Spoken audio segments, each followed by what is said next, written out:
What's up, sports fans? My name is Lucas Weiss, host of the Weesesports Chronicles podcast. We got a great episode for you today with Ryan Clark. He's the Seattle Kraken writer for The Athletic.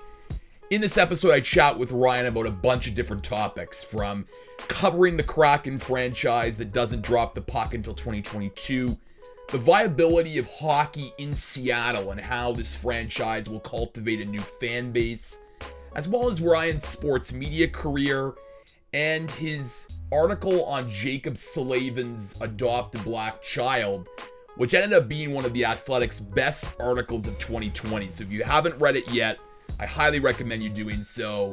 We dig deep into that, as well as Ryan's work with the Professional Hockey Writers Association in terms of promoting inclusiveness and diversity into the sport of hockey and hockey media. This is the last episode before Christmas, and if you do celebrate Christmas, I want to wish you and yours a safe and wonderful holiday. I understand it's been a challenging year for so many people, so I hope that this podcast has provided you with an escape and some solace and some education on sports and the sports media landscape.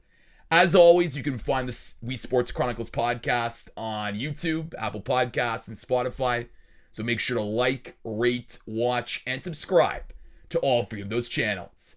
Now, without further ado, let's get to today's episode with Ryan Clark on the Weesports Chronicles podcast. All right, as I said off the top, I am pleased to be joined by Ryan Clark. He's not just any hockey writer. He is the Seattle Kraken writer for The Athletic, and he joins me today on the Weesports Chronicles podcast. Ryan, welcome, and did I release some of that Kraken spirit within you with that intro?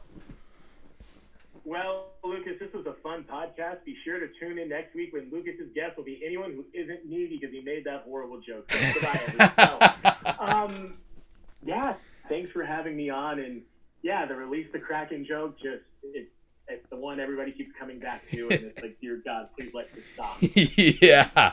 Well, hey, I feel like you're gonna hear that, more and more until the Seattle Kraken officially drop the puck. But hey, listen, congrats on this new gig, because I think it must be really exciting for you to be back in Seattle. So maybe we'll just start there, Ryan. I mean, I know you've been, spending a couple years covering the Colorado Avalanche, the NHL, but just what this opportunity means for you to be covering a brand new franchise.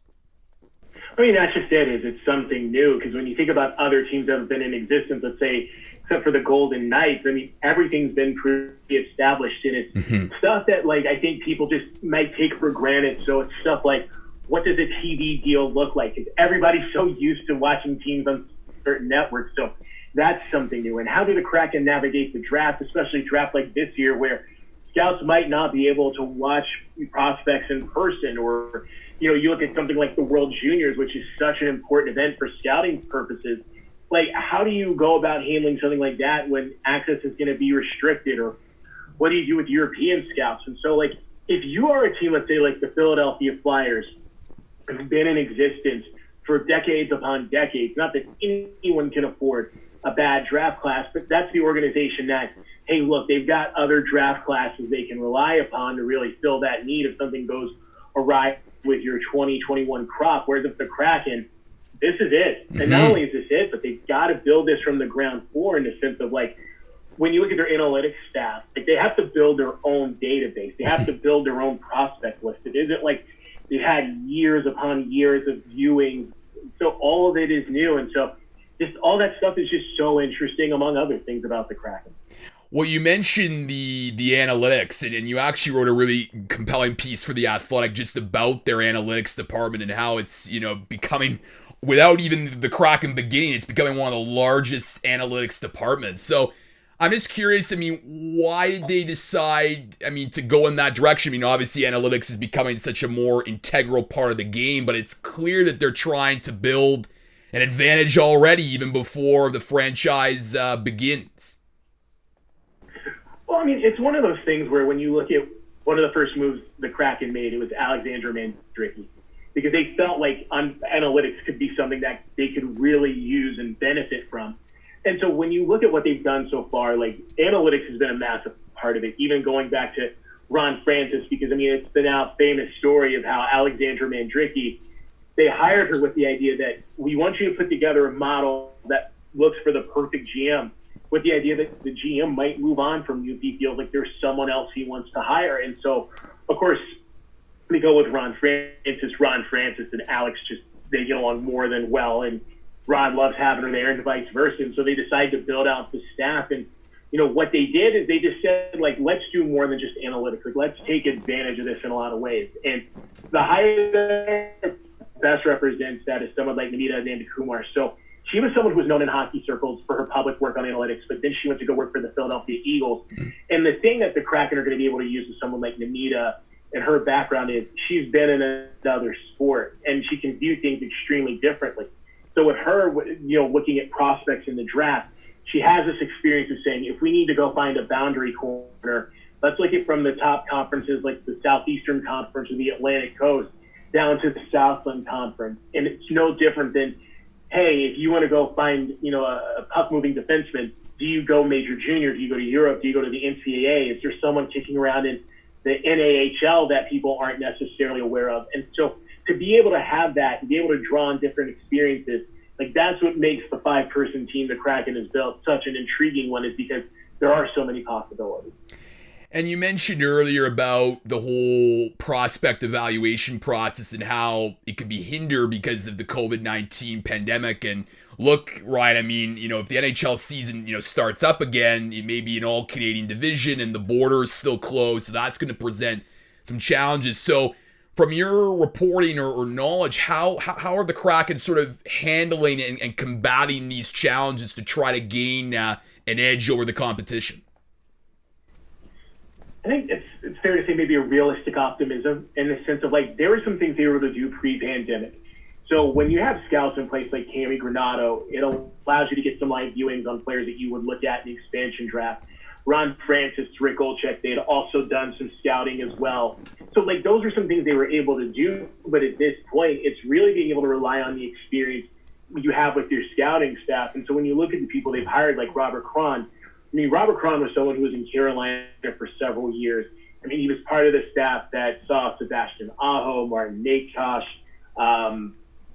some young man named Svechnikov that no one ever talks about. But to be serious, like, it's relying on that, but it's also the idea, too, of, like, there has to be the understanding that, like, on one hand, while everyone in the NHL is in this situation, talking to a front office person today, this person was saying, like, yeah, it's the same situation across the league. It doesn't matter what club you're in. But on the flip, it's that whole idea of, like, this is so critical because this is a foundational point. So for the Kraken, it's looking at all the plans that they can, trying to, like, I guess, not use a buzzword of optimize, but make the most of the situation, and then just say to yourself, like, hey, look, this is what we have. Let's go with it. And if we're going to go with it, let's make sure that we've ran it through the numbers several times over so we can make the best decision. But Lucas, as you know, I mean, especially with something like the draft, you can have all these well-laid plans, but if someone takes somebody that you weren't expecting, then that changes everything, and then it becomes more chaotic than anything. No doubt, and when chaos happens, that's when journalists and writers they love that. It's good for the content. But it's interesting though, Ryan, because we have that vantage point of the Vegas Golden Knights, being a few years old now, but we remember that first season they had going to the Stanley Cup Final, which was unheard of for an expansion franchise. Normally, expansion franchises take a few years to get it in a competitive spot, but do you get a sense from your knowledge around the league that teams are going to pay more attention to that expansion draft to ensure that the Kraken may not get, some of the players that the Vegas Golden Knights got that struck gold for them? Pre-COVID, maybe. But even then, it's so hard to say because there's different factors like free agency that could play a part. So, like, let's take a team like the Edmonton Oilers, for example. The Oilers have got a lot of financial considerations to make going into the next offseason. I mean, Ryan Nugent-Hopkins is in need of a new deal.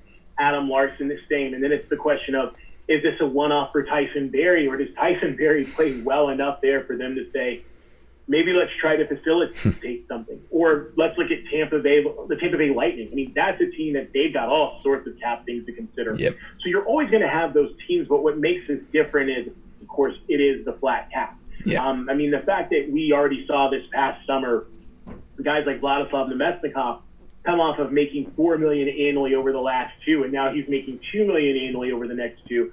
It's an example of how teams aren't going to be able to do the things they once did. And if you're the Kraken, that's something that you can take advantage of. Mm-hmm. Now, as far as hey, does a team want to be, frankly, to be blunt, the next Florida Panthers, where you look back and go, was letting go Riley Smith and Jonathan Marchessault so the best move? Probably not, but there are going to be some cases where even with all the best laid plans, that still might happen when you look at certain teams. So let's take the Chicago Blackhawks, for example. I mean, right now, when you look at our beat writers' mock expansion draft list of who they think will be protected, Connor Murphy's on the outside looking in. I mean, if he can find a 6'4" right-handed shot defenseman, people are going to take that. So what's stopping the Blackhawks from saying, hey, let's work out a trade to say we can keep Connor Murphy, or maybe Connor Murphy does leave, or what if something changes in the season and Connor Murphy's the player who stays? So I know it's kind of a long answer, but it has to be that way because just no one knows. There's no definitive right now in terms of this is how this is going to work one way or the other. I'm sure you'd love to see the Kraken go to the Stanley Cup final in their first season, just like the Vegas Golden Knights. Honestly, it would make no difference to me because it's one of those things where, if it was all about, making sure, I get to go cover a Stanley Cup early, then why would you be covering the Colorado Avalanche? Yeah. They're a team that people think could win it all, and they have arguably the best player in the league with Nathan McKinnon. I mean, it's between him or Connor McDavid at this point. So really it's just more about doing the best journalism, just of course. Not being funny, but covering high school football in Texas, it's just you learned early. Is it more about the teams that win or more about kind of telling the best story and doing really good work? Because I'll say this to stop talking, but Michael Russo is arguably the best beat writer in the NHL, and he has covered a team that has not even come close to winning a Stanley Cup, but it doesn't take away from the work he's done. So that's kind of how you have to look at it. No, absolutely. And you make a good point about telling the best stories. And I think you're in a really interesting position, Ryan, because again, the fans in Seattle, this is a brand new experience for them. And you're going to be part of making, going along that journey with them and telling the stories of a brand new franchise. So do you get the sense that you may have, an easier job because you're going to be, you're already well connected with so many people in the Kraken compared to someone, let's say, starting out on a team that's already so well established with, tons of reporters and journalists, let's say the Toronto Maple Leafs, for example? I don't know. I mean, it's hard to say because, the Leafs and the Kraken are two different teams because, for example, Seattle, while it's had the NHL, it hasn't been here in 100 years. Yeah. And so you're talking about a market that, hockey is still new to a lot of people. And so, it's having to do things because we've had fans ask, hey, are you guys going to do something about, here are the rules of the game or how to watch a game or, what are things like icing that, look, if you grew up in a traditional hockey market, you kind of already know and you take for granted. But the other difference is that, with something like Toronto, like you and I were saying before recording, Toronto's a second home to me. And so, for example, let's say a prospect I don't know, someone like Timashov, when that was a thing, has a good game, people in Toronto are losing their mind. Yeah. Could this be a thing? And it's not to say that Seattle won't be eventually like that, but it's a little bit of a different process in the sense of, people will care about prospects, but it's going to be more about what does this team do now? What does this team look like now? Is this a team that, when you look at the Pacific Division and the fact that San Jose is going through issues, Anaheim and Los Angeles are on a rebuild, the Coyotes seem like they're somewhere in the middle, so to say. What does that mean for the Kraken going forward? Then it'll be kind of more of those things where if a prospect pops off, then sure, because I look at Colorado, for example. So it was 2018, 2019. That team was going near a downward slide. The attention for Avs fans shifted to Cale Makar. And then all of a sudden, the Avs started winning. They get into the playoffs. And then you have this world of Cale Makar, this world of them making the playoffs. And if I had a third hand, so let's say this hand, is the world of, hey, they might get Jack Hughes, but they really had the fourth pick that became Bowen Byram on top of the 16th pick that became Alex Newhook. It was just all these things coming together. So So yeah, I think with Seattle, like there will be some of that, but it'll be different than Toronto just because like with the Leafs, you've had decades of build-up, whereas with Seattle, it's like everything is new. Well, maybe a better comparison would be sort of like the Vegas Golden Knights, because I remember like before Vegas began, like there was constant chatter. Oh, can hockey work in Vegas? It's the desert. Are people going to be interested? And look how that turned out. Like so much passion and electricity amongst that fan base. So I guess it's early to tell, Ryan, but from your experience in Seattle, like what do you think having a hockey team there will do for the Seattle fans, which is a sports city? Like you have the Seahawks and hopefully you get a basketball team back there, the Seattle Mariners. So it is a sports market. Well, the thing about Seattle is this: like, it's a place where people care a lot about sports, and I know people come and think about the Seahawks and the Mariners, and rightly so. But like the Storm are a thing in this for city. Sure. Husky football, Husky basketball is a thing in this city, men and women. You look at Seattle University; people pay attention to them. Washington State on the other side of the state. There's Gonzaga, which is also on the other side of the state. You have the Reign as well in the women's soccer league. So I mean, like it's a place that has everything, but people here are genuinely looking forward to it because it goes back to the question of what fills that winter sports void. And so the way it works here in Seattle is, let's take January 1st. Like in a normal year, and I can't stress that enough. A normal year, you're concerned with what's going on with Washington and Washington State with bowl games and recruiting, and then with basketball, but there's not really a true pro sports vibe until spring training with the Mariners. And then the Mariners the last few years, aside from one, usually by like, let's say May, June, you kind of know what they are. And it's something where people are starting to long for other things. So like you're watching the Storm, you're paying attention to the Reign, you're looking forward to the Seahawks. Whereas if with the Kraken coming along, they're going to be able to fill that void, and you're going to have that overlap where it's going to overlap with the Seahawks. It's going to be the dominant thing in winter now that that space has been open since the Sonics left. And then it's going to be able to overlap with Mariners season along with the Storm. So it makes the sports calendar here a lot more complete. And not only that, but you look around, you see people with hats, hoodies, everything. Like they're all already excited about the Kraken. In fact, like when we checked in to our hotel when we were moving here from Denver, the woman working the front counter was really nice. And she was like, oh, what brings you here? I'm like, oh, we're moving and my job. She's like, what do you do? And I told her, and she's like, oh my God, like my friends and I want to get season tickets. And if you're just kind of like, damn, even in the pandemic, people I want to watch them right now. So that's Seattle. Well, I can't wait for that opening game. Like, I mean, I remember Vegas and what they do for their pregame, ceremony and ritual. But like, I feel like the Kraken's just going to be like, I feel like it's going to be next level, Ryan. It's going to be quite exciting. It's going to be interesting because they hired Johnny Greco, who he had been with Vegas, and he was with Madison Square Garden. And he's going to be the person responsible for handling that. So it's going to be interesting because I think like when you look at Vegas and you look at New York, those are two cities where entertainment is a thing, but they do it so differently. Mm-hmm. But the thing is, it's like for people who may not be familiar with Seattle, I mean, like you sit there and you talk about entertainment and music, and yes, the usual suspects come up of Jimi Hendrix and Nirvana and Pearl Jam, but like this is the same city that is the home of like Quincy Jones. Like this is the same city that is the home of Odessa. So like it's something that like entertainment means a lot to people here. So I'm sure they'll find an interesting way to like make it work and happen that like it stands out, but it's uniquely Seattle as well. For sure, and I also think too, Ryan, is the potential of a Kraken Canucks rivalry. I mean, it is massive. I mean, and look, hockey's defined by rivalries: Leafs, Habs, Flames, Oilers, Habs, Bruins. Do you think in a few years, like Canucks Kraken could be one of the top rivalries in the NHL? It's hard to say because like we see the geography and we think it should be, but then like we look at what was the best rivalry of the 90s, arguably. Colorado and Detroit. Yeah.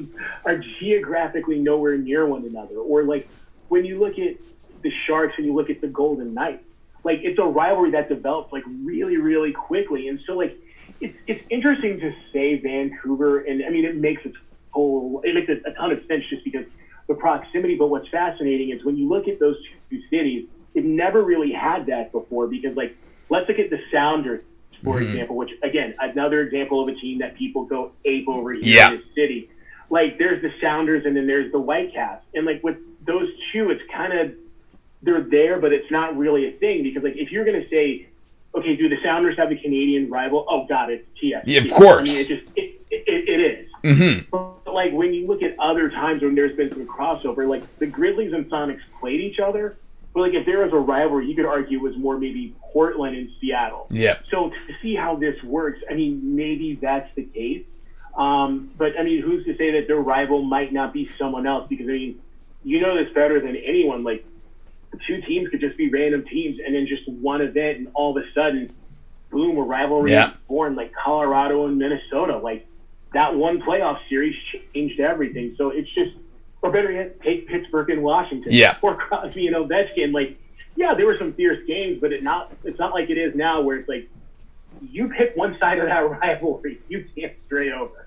Yeah, like it's sort of even like in Toronto, like we obviously have the traditional rivalries, Montreal, Ottawa, but like Toronto-Boston is sort of the rivalry right now, just given the history in the playoffs. And now they did meet in, they were original six and they met in the 60s, but for recent, like that's been the recent rivalry. And Toronto-Montreal, like while it's historic and whatnot, it hasn't had that same, it hasn't had a playoff series and so on. So it is really interesting when you think of these rivalries, like it could just happen overnight and boom, it's a rivalry. It doesn't really matter the geographical distance.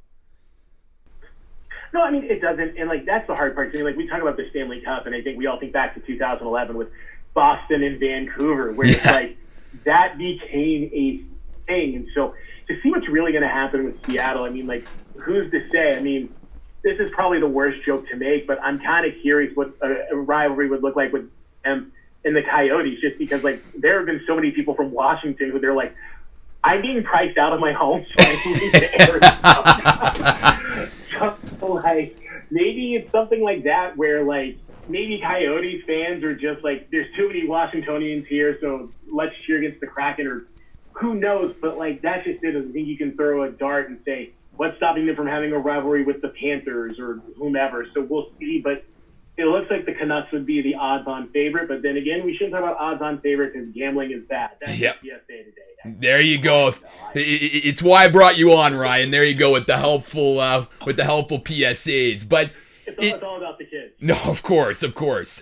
It's interesting though, Ryan. I mean, in your position now as a Kraken writer, I mean, it is quite some time between when the puck drops and they get going. So, without revealing all the state secrets, I mean, what's sort of going to be your role this year? With the upcoming season and how, again, strange and unprecedented it's going to be. It's not a bubble, but certainly it'll be interesting no less. Let's say it's thinking about the hockey stuff that you would expect a reporter to think about, but it's hopefully trying to think about those things that are different. And so, like, let's take the television contract, because that's a story that's already out that I can talk about in mass, and it's no massive state secret. Like, that's something that if you're in a market where you've already had a team, it's just like, okay, great. But, like, if you're in Seattle, like, yeah, that's a good question. Where are you going to watch them? Are they going to be on route? Is Amazon a possibility? Because they already have a partnership with Amazon. Where are they going to be on radio? And, like, the reason something like that matters even more is a couple of things. One, you look at the changing landscape, and if you ever want to, like, take an interesting read, go to, like, the Dish Network site, and, like, they will have, like, a list of, like, here are channels where loggerheads over because people just don't think it's fair to, have to pay the full freight of a sports network if you're someone who doesn't watch sports. It's the same if you're someone who watches sports, but you're like, why am I paying for QVC? I never watched QVC. Well,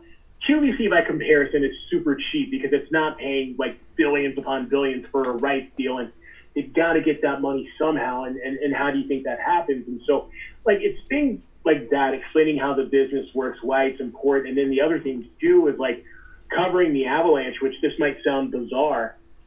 If you're a Comcast subscriber who lives in Denver, unless it's been on NBC, you've not watched the Colorado Avalanche in more than a year because they are at, a contract loggerhead with Comcast to the point where, like, it is actually in a court of law. There is a civil suit that has been filed. And so, like, it's just trying to get people to understand that, like, it's stuff that, like, elsewhere you might not think about or take for granted that here, like, they genuinely have to think about. So, look, the goal is to try to do the best story possible. There's going to be some things that make people think. There's going to be some things that probably make people angry. There's going to be some things that are probably going to make people laugh. But like at the end of the day, it's just about how do you tell the best stories leading up to what will be one of the biggest moments in Seattle sports history. I want to pivot to your experience covering the Stanley Cup Playoffs this past season. Sure. And I mean, obviously it's been a few months now and since the whole bubble experience, and I've had several writers on the show, Ryan, who've sort of talked about the differences of covering sports amidst the pandemic, the challenges. So I'm just curious for you, when you look back on this experience, I mean, what was it like for you, and how does it sort of rank in terms of the moments in your career? I mean, covering this weird, unprecedented experience. Lucas, not to be funny, I just don't really think about like where do you rank something like this, just because I mean, this is going to sound really hokey, and I apologize, but I just think that like when you look at what's going on in the world, yeah, like it's cool just to be able to have a job, and not only have a job, but like have a job at a time when like other people don't. And so like I don't really think about it in the sense of like where would I rank this, and plus it wasn't that long ago. Like I was the person in Richmond, Indiana, making $12.30 an hour covering prime in high school basketball, just wondering if I'd ever do it. So like just for me, it's all been really something I'm grateful for. But in terms of covering it, I know for people like doing interviews on Zoom like was a challenge, because it's this whole idea of you're not really able to get anything that's maybe unique, and that's something the whole beat has to have. But to be true with you, it was very similar to covering college football. So before I covered the NHL, I covered Florida State University for 2 years and the University of Washington for 8 months. And, the experience there is you might be able to get one-on-ones every now and again, but if you're talking to the head coach, what he's saying, everyone's hearing. If you're talking to the quarterback, what he's saying, everyone is hearing. And at a place like Florida State, I mean, very rarely are you getting one-on-ones with Dalvin Cook and Derwin James and Jalen Ramsey. And, I mean, that kind of says it all. And with Washington, same thing with someone like Myles Gaskin or Vita Vea. And so it's just, you just try to do as much planning as you can. Try to look at things that are differently. Say, what analysis can you do that you hope not everyone else is thinking about, but if they are, you tell it in a way that maybe presents something a little bit different. So for me personally, it wasn't a hard time. I would just say like the only difficult part about it was just like, yeah, you wish like in some ways you could be there, but at the end of the day, like if you're able to do the job, that's all that really matters. No, of course. And a lot of great points there. And speaking, I mean, you made a point about trying to tell a different and unique story. And I want to talk about a story where it actually got included in the Athletics Best of 2020. And congratulations, by the way. It's the title is "It's Because of Emerson, Jacob and Kylie Slavin's love for their child shifted their reality." And it's, truly one of the best pieces I've read in 2020. And I think it's so great is because it's a story that, again, I mean, not many people would know about. And it's certainly an angle that, you definitely did a lot of reporting and really, included very important detail to make it a really compelling story. So maybe we'll just start, Ryan, like, how did you come across this, this story and this topic in general? Sure. I mean, the story itself was probably more than a year in the making, just because Jaccob Slavin is from Erie, which is a Denver suburb. And so the summer of 2019, which, sorry to look up and say it feels like a whole eternity ago, Ryan. Yeah, it's like back then when Coca-Cola was a nickel. So, so it was summer 2019, and Jacob held a camp at the University of Colorado that I went and covered just to write a profile on him. And so there was a moment between the camp where like his wife was there, and I got a chance to meet her, and Kylie's just one of the best people you're going to meet. And like they had their daughter Emerson, and like when they brought her out of her stroller, it's like you saw like, wow, this is a white couple with a black daughter, and like it's something that was like really interesting. But at the same time, like, is that a conversation people are willing to have? And so it's just something like I just filed in the back of my head. And so whenever Carolina played Colorado, like I'd always make the point to go talk to Jacob, and just really good guy. And so then when you start seeing more players speak out about George Floyd, he talked about, look, he went to Instagram and said, look, being the white parent of a black daughter, like this makes you realize a lot of different things. And so I reached out to the Hurricanes and said, hey, I want to do this story with Jacob and his wife. Like, do you think that we can make that happen? And the Hurricanes were like, yeah, let's ask. And so Jacob was like, it was no problem at all. And so initially it started off as kind of a story that was just like, hey, here's what's going on, so on and so forth. And then the night before it ran, one of our higher up editors took a look at it and said, no, we could do a lot more with this. Mm. So yeah, it turned into a process where it was like 2 months of like, it was like, if it wasn't like every other day, it was, let's say, twice a week where like I'm talking with Jacob and Kylie about different nuanced items. I was talking with an adoption attorney about like, how does transracial adoption work, and, all these different things. And there's a woman I spoke to, Valerie Arnett, who she runs a Facebook group that the Slavins are a part of that talk about transracial adoption. And it's these questions about how do things work like hair in social settings? Because, I mean, at the end of the day, like, while Emerson Slavin is going to grow up the black daughter raised by two white people, her father is going to be a hockey player with affluence and wealth. And how does something like that add to the dynamic? Mm. And so it was just trying to do a story that, like, encapsulated all of this. Why this couple felt the need to adopt. Like, was having a child of a different race something that was a non-starter, or was it like, no, we were all for it? And so it turned out to be a story that just, when it ran, I mean, it ran at a time when the NHL was having this discussion on race, and, to sit there and look at how it turned out, I mean, it's still just kind of surprising, like, that many people really, really appreciated and liked it. And, I had a conversation with Jacob and Kylie the other day about it, and it's wild, because, like, now you see the video of, like, Jacob playing with his daughter that went big on hockey Twitter earlier this week. And it's kind of wild to sit there and think, like, these are the sort of stories that, like, we're doing and we can talk about, because a year ago we just kind of wondered, like, would there be the market for that, because it made people uncomfortable. Whereas if now, while it still might, like, it's a discussion that people feel needs to be had. For sure, and a lot to unpack from that answer, but the one thing I want to follow up is that thing that you just said about how it was going to run, and then the editor says, no, we're not going to run, we got to change this. So what is that like for a writer then? Because you obviously, you're working on this, and then you're about to run, and then the editor says, oh, no, we got to make this better. Like, so do you get into like another like mode? Like, how do you approach that, sudden change? Well, that story was different just because, earlier in the week, there was a story that I did with Evander Kane about what's this like. Of course. And then a story I did with white NHLers like Tyler Seguin and Brian Boyle, Connor Carrick, about just kind of what this is like for them.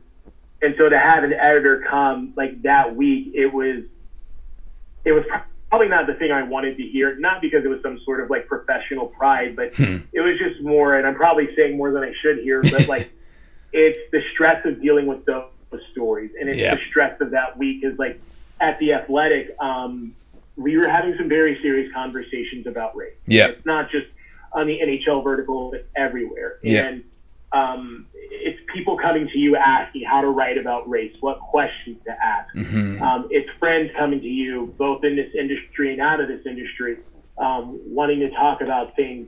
And by the time like it got to that point with the story, they were just like, do you want to do this? And I'm like, honestly, my wife just got home with Little Caesars. I really don't give a damn. Just do what you want to do.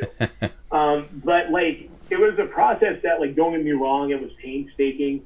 But in some ways it really needed to be, because like, this is the kind of story you don't take lightly. No. So yeah, I mean, it wasn't like necessarily an ego thing. It was just more like, by the time we had that conversation that week, it was just like, well, if the world is burning down, I don't want to think about anything else. So, yeah, sure, let's do it.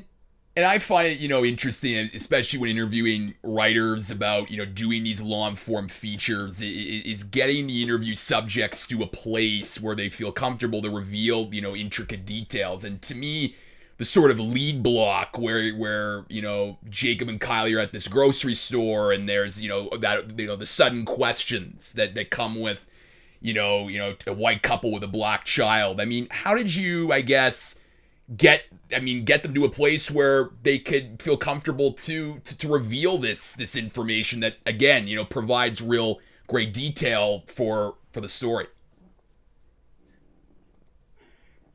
I mean, being human might sound like the worst answer, but I think that's it. And I mean, like, it's sitting down with people when you do a story like that, and you say, this is what the story is, but at the end of the day, what you feel like you want to share is completely up to you.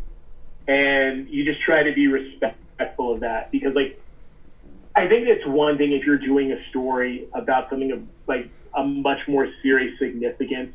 Like, if someone has a criminal background, clearly it's a lot different. But with something like this, where you're asking people to share part of themselves, like, you just try to be respectful of understanding whatever they feel comfortable with. And so, it was just asking, like, what were these experiences you had? And they were very good about sharing and opening up with that. And it turned into, I would say, a really productive discussion about just kind of, this has been their experience. And not only has this been their experience, but, this is what it was like for them to go through it. And it's them trusting you and you trusting yourself to make sure you do right by people like this. Because, I mean, like, look, don't get me wrong. It goes like something a professor of mine said at university, which was, you can show 1,000 people a photo of the ocean and someone's going to find something wrong with it. And, with the Slavins in this story, one thing they were very conscious of is, like, they didn't want to be looked at as white saviors. And depending upon how this story could have been framed, it could have easily turned out that way. And even though we did not write it that way and was not presented that way, because for them, that is the last thing they are. Like, there are still people who read the story who felt like, well, this is a white savior story. And, that's something you try to keep in mind, where it's like, you want to present this in the most fair, accurate, realistic way, but you do it knowing that just because one person sees it one way, the rest of the world's going to see it differently, potentially. So I think that's probably it.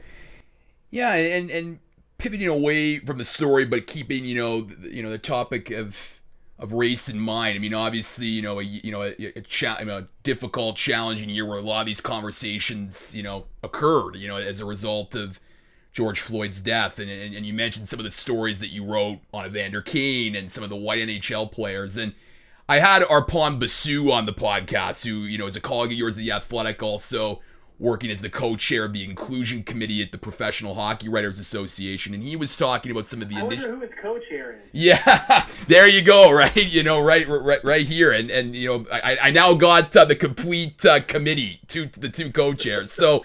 And, he was just talking about some of the initiatives that are going to be happening. And I'm just curious for you, Ryan, because, look, it was, such a big moment, May, June, July, August, where these conversations were at the forefront. But, I mean, how do we keep this going? And, in terms of, using, hockey as the lens, because now it's, the end of the year and we're heading into 2021. But a lot of the things that were said, it needs to keep happening to achieve positive change. The short answer, honestly, Lucas, is just continued self-awareness, because the reality of it is there are times where, and it doesn't matter who you are, you could see something in front of you and you're like, wow, this is important. But like anything, it has the potential to be out of sight, out of mind. Yeah. And when it comes to something like racism, with George Floyd, the answer of what made this different is because, well, when other incidents like Mike Brown or Trayvon Martin have happened, there wasn't COVID that was going on. Yeah. And you didn't have people who were forced to sit in one place and stay in one place. And with George Floyd, you had that. With Mike Brown, it was large enough, clearly, but it wasn't that. People still had the freedom to do whatever they want. With George Floyd, like, it was really inescapable, and it made people have some really serious discussions. And right now, it's just in terms of how do you keep that going. I mean, it's awareness. It's asking questions, mainly of yourself. I mean, yes, it's maybe asking questions of people around you, but it's really just more about understanding why people feel the way they do, and understanding that, like, just because you see something one way, someone else might see something completely different.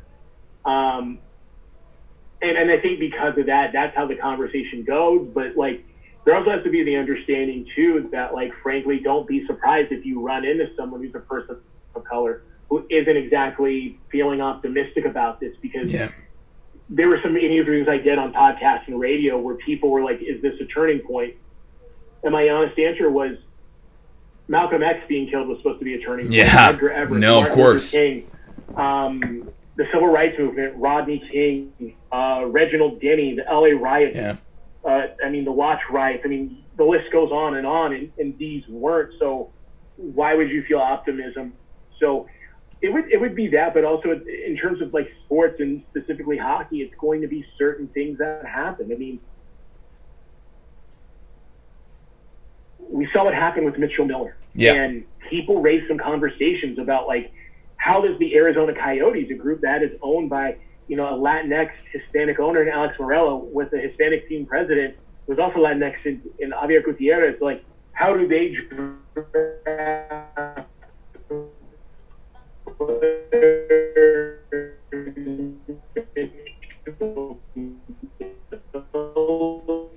where he did this to, so it's that continued awareness, to be honest.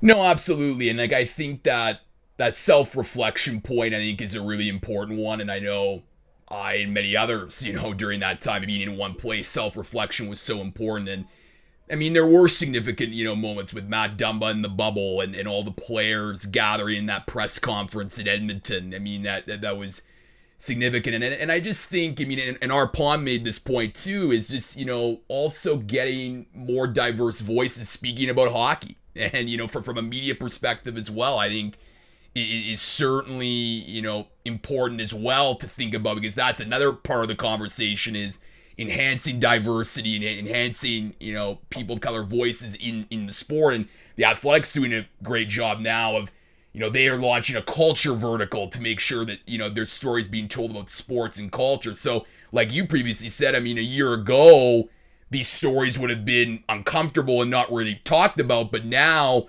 they may be still uncomfortable, but at least, like, the conversation is still happening, which is so vital. Well, but the thing is this, it's like, it's not even just about making sure you get more diverse voices, but it's understanding why it's important. Exactly. It's also the idea, too, of just, like, there has to be times where white writers they must learn how to write these stories and do these stories. And I think that's just kind of the thing, is, like, again, there's not going to be one right answer that pleases everybody. And there rarely ever is with anything in life. But when it comes to this particular subject, like, it's people understanding that this is such a multi-layered discussion that, like, the best way to explain it is things that might seem like 1 + 1 to someone else might be calculus to someone else. And so, like, for example, like, my friends, I mean, I'm Black and Hispanic. Like, my friends and I, like, we have conversations about this all the time. And, like, that's friends of mine who are white, who are Black, who are Hispanic, who are Asian, who are LGBTQ. Like, just, this has been our experience as people who've lived all over and done all sorts of things. But, like, for people who've not had that, like, there are some things that they are learning. And so, like, right now, like, let's take what the news of the day was. It was Major League Baseball's honoring of the Negro Leagues. And people were like, this is so cool. But for a lot of people, they're asking, why did it take till 2020 for this to happen? Exactly. Why did it take for 2020 for Tip the Cap to happen, when the Negro Leagues and their impact have been around for generations now? Like, why are you doing this at a time when these men are dying off? Why couldn't you have done this sooner, when many of them, like Buck O'Neill, were still alive and they could have actually had a part in this? And, how much of this is placating versus actually doing the right thing? And people have even raised, like, so if you had done this earlier, maybe these players could have actually drawn pension and been able to add financial stability to their family. And these are the conversations that are happening. And it might be things that catch people off guard and go, geez, that escalated really quickly. But these have been ideas people have been sitting on for such a long time. It's just now people feel comfortable to say them. And even then, they may not be fully comfortable to say them, but, like, they at least feel like maybe I can float out certain concepts as a way to fully getting into that conversation. I want to end, Ryan, with a point that you made, earlier about your career and how, you've had, different stops along the way, like a lot of journalists, do. That's, part of the business. And, how just a few years back that you were, working for $12 an hour in Richmond, Virginia, covering high school sports. And, Indiana. Indiana. I wish it had been Richmond, Virginia. Okay. This is like not being funny, but like when we talk about like where people start off, everybody thinks like, oh, like it's small towns and, it's got to be this interesting, fun thing. And like with Richmond, Indiana, it was a city that had like second generation drug dealers, third generation welfare recipients in some cases. It was a city that like the high school graduation rate, I want to say, was between like 54 and 58%, to the point where Johns Hopkins declared it a diploma mill. And so like it was a place that at the time of the recession had some real issues. And so it was an interesting experience covering it, but like that's why like when you look at where you are now and you look at then, it's just kind of like, oh yeah, like these stories of like, oh yeah, like this person had to start here, there, and everywhere. It must be fun. It's like, no, you learn real quickly. Like this is what the world is like. So, oh yeah, if it was Richmond, Virginia, it would have been a little bit different. Apologies for that, no, you're fine. But my question is, I mean, because of that journey, and like, look, I mean, a lot of people remember where they started, and look, it wasn't the most glamorous. But what do you learn about yourself in those environments that makes you a better journalist now in your current role? A couple things I think, the first is just, I feel like don't get caught up in certain things like where you interned or where you went to school. It's the idea of saying every great lawyer has to go to Harvard or Yale, and that's certainly not true. I think the other thing too is just like, at the time you might be angry that you're in these places, but later on you're going to be able to do things that other people couldn't because they didn't have the same experience.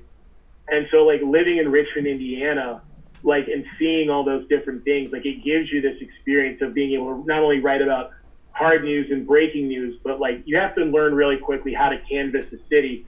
So when you write these stories, you're able to speak to it in an authoritative way. And like when you then live in places like Beaumont, Texas, and Fargo, North Dakota, and Miami, Florida, and Lansing, Michigan, and Tallahassee, Florida, and you see the point I'm going with here is like it's what makes it easier because it's like you've done this so many times before. And that's something that like a lot of people just, they simply can't do or they don't think to do. And that's the difference between a good story and a great story. It's the difference between one source and five sources. It's the difference between maybe writing one story on a subject versus 15 or 20. So I would say like it was kind of learning all those things, but it was just also learning just kind of everything you write, like there's a face to it, and I think sometimes when we write stories, we kind of get guilty of just, it's words on a page or words on your machine or whatever. Whereas if like, when you are working in a small town, like it's not the whole, like everybody knows you thing, but like it is one of those things where like people read the paper and they either love the paper or they hate the paper or they like you or they hate you or like, and it becomes so much more real to where like, it makes you understand, like you can't take this lightly. Last question for you, Ryan, and I always save this for last for my guests. If you're going to Seattle, where are some of the go-to restaurants to dine at when it's safe to do so? I was going to say right now. Not now, but when it's safe to do so, with that big caveat. When it's safe to do so, that's a good one. The first one's kind of touristy, but there's a place called Elliott's, which is in the Pier District near Pike Place. And it's one of the best places to go for oysters. Like Ivar's is another one along that area. So that would be really good. Super Six is a Hawaiian spot in Columbia City. And then there's Kona Kitchen, which the wild part about Kona Kitchen is, did you ever see Karate Kid 2? Of course. Great. Okay, so you remember Shozen, who was Sato's nephew? Yes, of course. So the guy who plays Shozen, he and his wife own Kona Kitchen. Oh, wow. Like, it's kind of like one of those, like, everyone in Seattle knows this, but it's still a secret sort of thing. So, like, I mean, those would be some really cool places to go check out. I mean, they have these in Canada, but, like, in Seattle, there's Joey Restaurant, which are always good to go check out as well. And I would say another good one to kind of end it. I'm probably going to lose my Canadian card for this, but the best donut in North America is at a place called Top Hot. Okay. Top Hot is like legalized crack. I mean, that's the best way to describe it. But no, I mean, Seattle is a killer food city with all sorts of fun places. And like the hard part is you don't want to give away some of them because you don't want other people going there. Of course. But no, I mean, it's something that they do super well here. And also, it doesn't really matter what teriyaki spot you go to. Teriyaki is a thing here. But a good one would be a spot called I Love Teriyaki. I know, really complicated. And I Love Teriyaki is in like Bellevue, and it is really, really good. Some great suggestions, especially when the world goes back to normal, hopefully sometime soon, and to go to if you ever go to Seattle. Ryan Clark, he is the Seattle Kraken writer for The Athletic, so make sure to check out all of his great hockey content there. Ryan, it was an absolute pleasure for you to come on the Weesports Chronicles podcast. Likewise, thanks for having me.